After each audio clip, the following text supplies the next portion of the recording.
A investigação do Queiroz, da rachadinha, não vai dar em nada. Tem muita gente afirmando isto. Vamos analisar a situação. Em geral, quem afirma que não vai dar em nada, considera que dar em alguma coisa significa prender o Queiroz, caçar Flávio Bolsonaro de seu mandato no Senado e prendê-lo, e realizar o impeachment do presidente Bolsonaro. Se não as três coisas, duas das três. Certamente prender o Queiroz e caçar Flávio Bolsonaro. Enfim, alguma medida desse tipo. Se não acontecer nada disso, quem afirma que não vai dar em nada vai continuar falando mal de nossas instituições. Vai continuar batendo nas nossas instituições, contribuindo para o descrédito de nossas instituições. Vamos tornar a coisa um pouco mais matizada. Em vez de só duas cores, preto e branco, vamos ver gradações de cinza da realidade. Porque a realidade é assim. A realidade não é somente preto e branco. A realidade tem gradações de cinza, tem matizes, tem detalhes, nuances. Já, na minha visão, já está dando e em muita coisa. Veja, o noticiário de ontem para hoje, desde que foi realizada a busca e apreensão envolvendo 96 pessoas arroladas para a busca e apreensão, o noticiário é muito negativo para o governo. Isso significa o quê? O político vive da imagem pública. A melhor coisa que tem para o político é que sua imagem pública não seja arranhada. No momento em que Bolsonaro, que foi eleito defendendo combater a corrupção sem tréguas, é envolvido com a família, não é pouca coisa, por meio de um filho, né? Em atos de corrupção, atos anteriores ao mandato dele, mas algo que vai contra o que ele defendeu, algo muito ruim para a imagem dele, já está dando em alguma coisa. Aqueles que dizem que não vai dar em nada, minimizam isto, mas minimizam contra as evidências do mundo real. Que evidências? Bolsonaro parou de se expor na mídia. Ele está visivelmente constrangido com a situação. Ora, se não fosse negativo para ele, ele continuaria dando as entrevistas normalmente. Ontem ele não parou quando saía do Palácio Alvorada, saiu do Palácio Planalto para um evento pela Porta dos Fundos. Então, inúmeros acontecimentos já fragilizam o governo. Não significa que isso será permanente. São fatos que acontecem. Então, é só para mostrar que a realidade é muito mais complexa do que aqueles que dizem nossas instituições não prestam.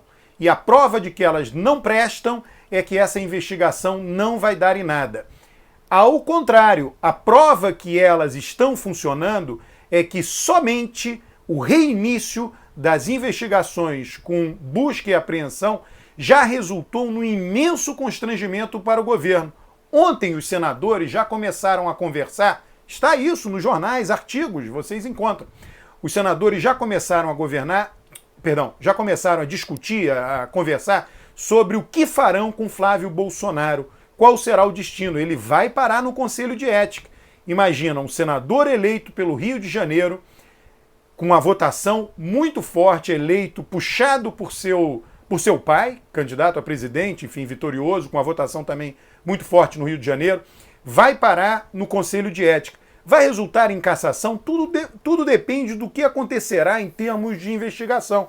É impossível dizer. A princípio, hoje, né, a coisa que nós sabemos do Senado, o Senado é muito conservador em cassação de senadores. Né? Ele deixa isso para o último caso, para a última situação. Mas pode acontecer, sim. Né? E aquela pessoa que afirma que não vai dar em nada vai dizer, não, mas a cassação não é suficiente. Nossas instituições só estarão funcionando quando Flávio Bolsonaro for preso, quando o presidente sofrer o impeachment. Depois do impeachment ele tem que ser preso por causa da rachadinha. Calma, em nenhum lugar do mundo políticos são presos com facilidade. Por que isso acontece? Isso não é algo que seja por acaso, não é que o político vá lá e tenha corrupção e pague os juízes no mundo inteiro, não é assim. O político ele tem um salvo-conduto da representação popular. O político é uma figura eleita, é uma figura que o povo vai lá nas urnas e diz: eu quero ser governado por você, você me representa. A dificuldade de prender políticos deriva daí. Deriva da natureza de representação de sua atividade profissional. E, evidentemente, quem representa tem acesso a inúmeros recursos de poder. E esses recursos de poder não são necessariamente recursos de poder ilegais. Recurso de poder básico, informação. Ele obtém mais informação do que as pessoas que não são eleitas. Recurso de poder importante, ele conversa. Ele passa a ter acesso simplesmente em conversa, sentar numa mesa e conversar. E explicar a situação para alguém. Fazer pressão. Ele tem mais condição de fazer pressão sobre as outras instituições do que uma pessoa não eleita. Então, por isso é muito difícil prender políticos, não só no Brasil, no mundo inteiro. Em geral, quando um político é preso, façam uma procura na internet e levantem, existem essas bases de dados. Quantos políticos existem presos em quais países? E além dessa pesquisa, veja em que momento da carreira política um político é processado e preso. Em geral, quando ele já não tem um cargo eleitoral, quando ele não disputa mais uma eleição, depois de ele ser muito atacado por um período longo, criticado de tal maneira que a sua imagem vá piorando. Então, tudo isso é um processo, quer dizer, não existe uma mágica nisso. O fato é que Bolsonaro, com essa investigação da rachadinha que envolve um filho, notem, para a opinião pública, o envolvimento de parentes é algo extremamente grave, muito grave. Isso viraliza com muita facilidade. Qualquer notícia que envolva filhos, esposos, esposas, parentes de um modo geral, de políticos, as pessoas leem, né? Leem e espalham essas notícias. Então o envolvimento de Flávio Bolsonaro, filho do presidente da República, num caso grave de corrupção, de uso do dinheiro público para fins privados, benefícios privados, isso viraliza com muita rapidez. Não só viraliza, o eleitor apreende a informação, memoriza a informação. Então isso é uma derrota gigantesca de Bolsonaro, isso é uma derrota brutal de Bolsonaro. Somente o noticiário que está hoje. Se alguém for acompanhar o noticiário da Rede Globo, da Globo News, ele não se para de falar neste assunto, não se para de falar neste caso. O que é? Fragilizar. É o lutador de boxe que tem lá um adversário e fica batendo, dando soco, quando faz o clinch, fica batendo atrás, nos rins, e vai cansando o adversário. Significa que isso derrotará o adversário? Não, não significa. É o que se tem para o momento. A investigação, o que já apareceu, o que já foi divulgado na mídia, é gigante. 9 pessoas sofreram busca e apreensão no município de Resende. Imagine quantos agentes da polícia do Rio de Janeiro foram lá fazer essa busca e apreensão. Uns 80 agentes. A cidade parou, o noticiário da cidade era só esse. Pessoas o quê? Parentes da ex-esposa de Bolsonaro, que hoje está nos jornais. Eles sacavam quase 99% em dinheiro vivo de seus salários. Eles serão chamados a depor e vão perguntar, olha, esse dinheiro vivo que você sacava, 90%, 95%, logo no dia seguinte, você fazia o que com ele? Eu vejo que aqui nos dias seguintes, de Resende, ou sei lá de onde,